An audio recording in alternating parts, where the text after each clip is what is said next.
আসসালামু আলাইকুম বন্ধুরা।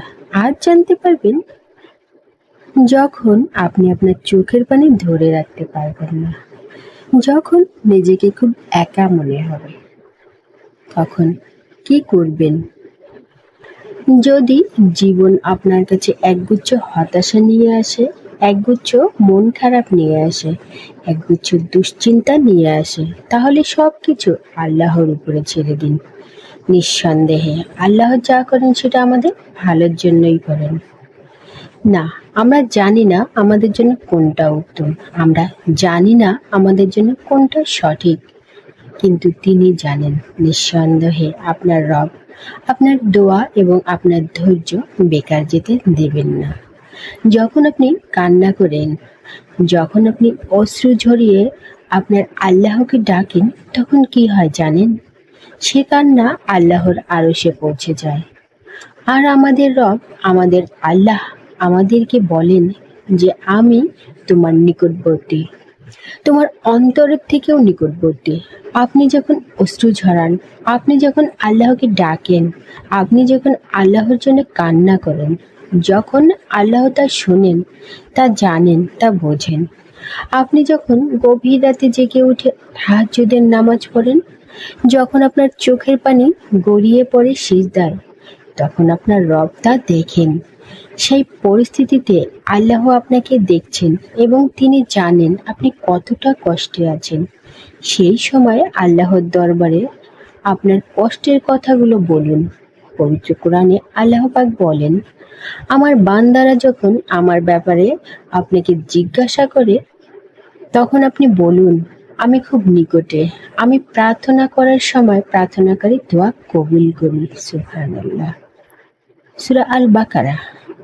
আল্লাহ পাক অনেক সুস্পষ্টভাবে এটাকে উল্লেখ করেছেন। নিঃসন্দেহে নিঃসন্দেহে পৃথিবীর কোনো মানুষ আপনার কষ্ট বুঝুক বা না বুঝুক, আল্লাহ পাক অবশ্যই বোঝেন। তিনি আপনাকে আরো শক্তিশালী করে তুলবেন। তিনি আপনার ধৈর্যের পরীক্ষার পর আপনাকে পুরস্কৃত করবেন। তাই আপনার কষ্টের কথা, আপনার দুঃখের কথা সবকিছু আল্লাহর কাছে খুলে বলুন। আপনার হৃদয়ের ভার কমে যাবে।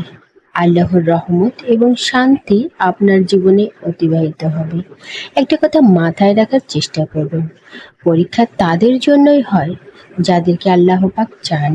আর সবর তারাই করে, ধৈর্য তারাই ধরে যারা আল্লাহকে চায়। নিঃসন্দেহে আমাদের রব সমস্ত কিছু জানেন। তিনি মানুষের অন্তরের খবর রাখেন, তিনি মানুষের অন্তরের খেয়ালও রাখেন। আর আপনার তাকদির ততবারই পরিবর্তিত হয় যতবার আপনি তার কাছে হাত পাতেন।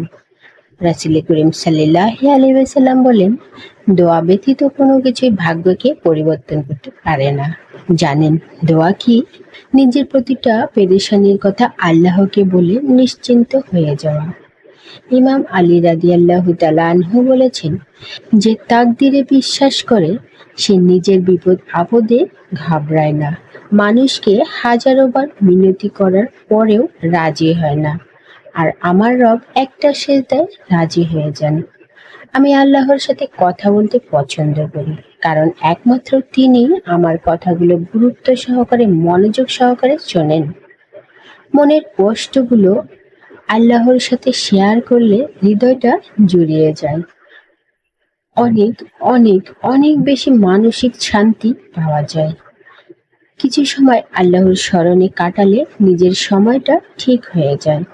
আপনাকে বিপদ দেওয়ার আগে আল্লাহ তার পরিত্রাণের পথও বের করে দেন। এই দুনিয়া হয়তোবা তোমাদের সাথে নেই, কিন্তু নিঃসন্দেহে এই দুনিয়ার মালিক আমাদের সাথে আছেন। এই দুনিয়া হয়তোবা আপনার সাথে নেই, কিন্তু নিঃসন্দেহে এই দুনিয়ার মালিক আপনার সাথেই আছেন। শুধু আমাদের লক্ষ্য যেন এটা থাকে যে আমি কোনো মানুষকে নয়, বরং আল্লাহকে রাজি করাতে চাই। আমার আল্লাহ রাজি থাকুক। দুনিয়া তো এমনিতেই কারোর জন্য নয়। যদি আপনার শান্তির কালেকশন কোনো মানুষের সাথে থেকে থাকে, তাহলে বিশ্বাস করুন আপনি আর শান্তিতে থাকতে পারবেন না। যদি আপনার শান্তির কারণ এই পৃথিবীর কোনো মানুষ হয়ে থাকে, তাহলে আপনি আর শান্তিতে থাকতে পারবেনও না। আমরা যেখানে সব থেকে বেশি আশা রাখি সেখানে সব থেকে বেশি হতাশ হই। আমরা যেখানে সব থেকে বেশি বিশ্বাস করি সেখানে সব থেকে বেশি ধোঁকা খাই। আমরা যেখানে সব থেকে বেশি আস্থা রাখি সেখানে সব থেকে বেশি নিরাশ হই।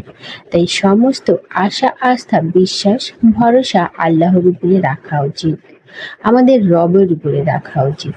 এই পৃথিবীর পরিচালকের উপরে রাখা উচিত। আমাদের সৃষ্টিকর্তার উপরে রাখা উচিত।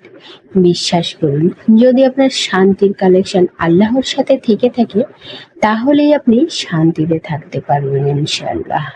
ভেঙে পড়ার পরেও যদি আপনার মধ্যে সাহস আসে তাহলে বুঝে নেবেন রব আপনাকে ধরে নিয়েছেন, আপনাকে সামলে নিয়েছেন।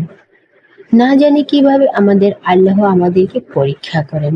পরীক্ষাও কঠিন নেন, আবারও হারতেও দেন না। জানেন কেন আল্লাহ আপনাকে আমাকে পরীক্ষা করেন? যাতে আমরা তিনার নিয়ামত বুঝতে পারি, যাতে আমরা তিনার শুকরিয়া আদায় করি। আপনার কাছে একটা অনুরোধ করব, দয়া করে দয়া করে রবের দয়া থেকে নিরাশ হবেন না। নিঃসন্দেহে তিনি উত্তম পরিকল্পনাকারী। নিঃসন্দেহে তিনি অনেক অনেক বেশি দয়ালু। নিঃসন্দেহে তিনি অনেক অনেক বেশি ক্ষমাশীল। আল্লাহ আমাদের সকলকে তার শুকরিয়া আদায় করার তৌফিক দান করুন। আমিন।